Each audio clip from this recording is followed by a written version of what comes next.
Hello and welcome to Space Between Ideas. I'm Blaine Gates. Welcome back. We are still in a dream, within a dream, within a dream. All right, so this is like a Russian doll. You have that doll on the inside, and it's encapsulated by another doll, which is then again encapsulated by another doll. The outside doll is that we are trying to figure out what the impact of a variety of scenarios. And so before we can select these scenarios or a scenario, then we need to go into the inside to discuss the options that we have. So the variety of entities that we can work with, the variety of scenarios that we have to work with. And then from there, we're talking about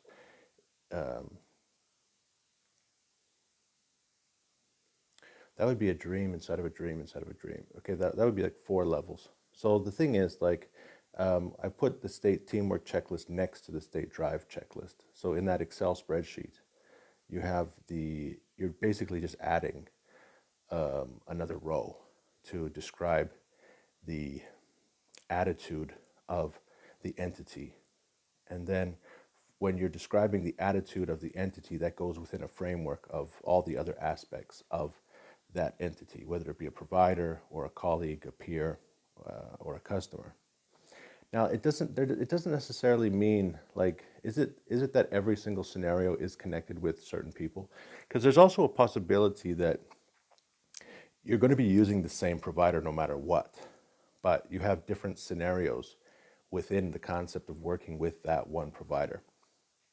Or perhaps you're thinking of doing some kind of business project and you have the same team and you're just thinking of different scenarios for how to move forward. Or there's like a couple of different market segments and you're thinking of different scenarios for what customers you want to go after. All right, so the idea of filling out the state teamwork checklist and then looking at the attitude, using the state drive checklist to look at the attitude of an entity is not necessarily going to work for every situation when you're talking about different scenarios. But in the instance where you are thinking about different scenarios, where you can choose between different entities, then it's important to understand the attitude of those entities. Are they recollecting, which means they are relatively unsuccessful and they are relatively laid back?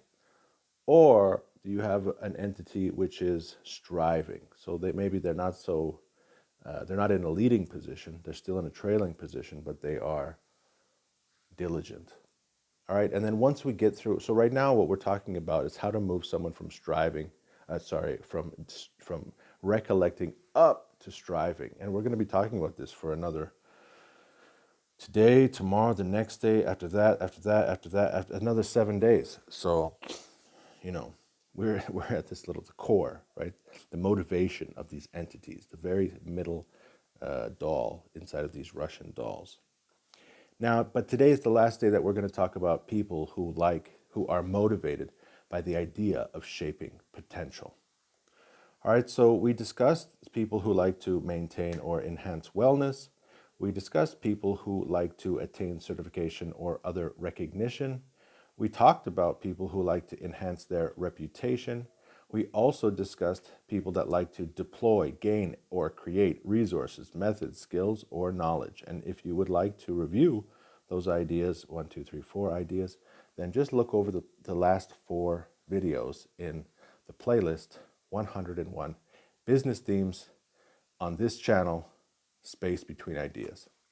Today, we're going to talk about, I think these are extroverts, right? Because extroverts, generally, they go to a party and they start meeting people, and the more people they meet, the more energy they have, and they just get more and more and more. They feed off of people.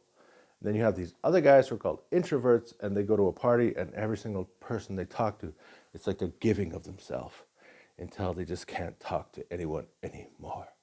They got to go home. So people who are motivated with the desire to ally with or create entities, relationships, or activities. All right, so you have people who like to So the difference between ally and create. Okay, so let's start with activities. There's an activity. Would you like to create the activity? Yes, I want to create the activity.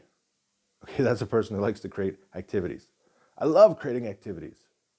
All right, so it's a wedding planner. It's like a person who's like events manager. It's like somebody who's always working with a calendar and they're putting together events. All right, so there's that person who loves to create the activities. And then there's the other person who likes to ally with activities. Okay, so they hear about an activity. Yes, I want to be part of it. I don't necessarily want to be leading it, but I want to be part of it. Activities. Then you have relationships. Wow, I love to create relationships. I'm that person at the party. I'm introducing people. Actually, I love to have parties because then I can introduce my friends to each other. My friends can come and introduce their friends to me. I love to create relationships. Or the other idea is to ally with. All right, so maybe this one's closer to me. So like I see a group of people and I'll kind of go over to that group. I'll kind of check it out. I'll kind of like be part of the group just for the fun of it, and then like that's it, I'm done. Maybe I'll choose like one person in that group that I like to talk to, and I guess that's not exactly allying with relationships. All right, so maybe allying with relationships means they like to join the team. So there's people who like to create relationships. They're the person who put people together, and then there's other people who they like to join. They really enjoy it. They really enjoy being part of relationships. If they can be part, they don't necessarily want to create. All right, then you have other people who want to create entities. I love starting new businesses. Oh, I just love it. All right, so do you like to start new businesses? Serial, startup.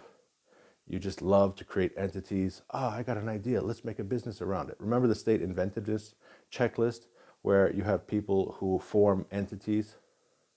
So they come up with some ideas and they're like, all right, well, we need to find the right guys, bring them together, put them into a company, get that thing into a prototype, make that prototype into a product and get that product on the market. I love creating companies. Or you got other guys who are like, you're creating a company? I want to ally with that company. I don't necessarily have to be in the driver's seat, but like I want to be part of that movement. That looks like a great little company. I have something I can add to that company. All right, so as you can see that over the last 5 days, we've been talking about people who like to shape potential. So these are the people who they come up with some great idea or they want to create some kind of idea. And then they want to do something with it, right? Let's make an activity out of this idea. Let's make some relationships out of this activity, out of this idea. Let's create an entity out of this idea. Or let's look at that great idea. I want to be part of that and shape that potential. Let's push that idea forward. All right, and it's through creating those entities and relationships and activities that you're able to, what did we do yesterday? Gather resources, create methods, deploy knowledge. All right, so that's like within the house of that activity, relationship, or entity, that's where you mix the stuff together.